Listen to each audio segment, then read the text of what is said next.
In today's video, I'm going to teach you how to cancel your Google Workspace subscription. To get started, sign in to the Google Admin Console using an administrator account. This is important because only an account with admin permissions can manage billing and subscription settings.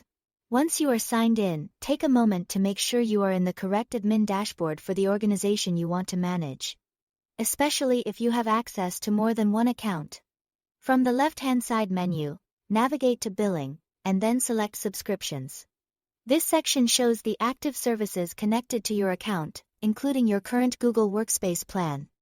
When you see your plan listed, click on it to open the subscription details page. On that page, look for the option that says Cancel Subscription. Select it to begin the cancellation process. Google will guide you through a few confirmation screens before the cancellation is finalized, so read each prompt carefully as you go. This is where you'll usually be asked to choose a reason for canceling. Select the option that best matches your situation and continue to the next step. As you move through the prompts, pay close attention to any notes about billing changes, service access, or what happens after the subscription ends. It's a good idea to review everything on screen before confirming, so you fully understand the effect of the cancellation on your account and services.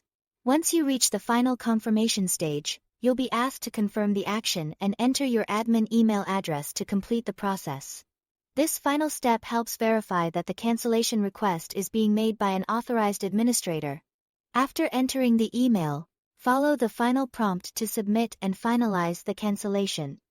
After that, your cancellation request should be processed, and you may see an on-screen confirmation letting you know the action was successful. If you want, you can also return to the subscription area afterward to verify the updated status. That's all to it. Thanks for watching.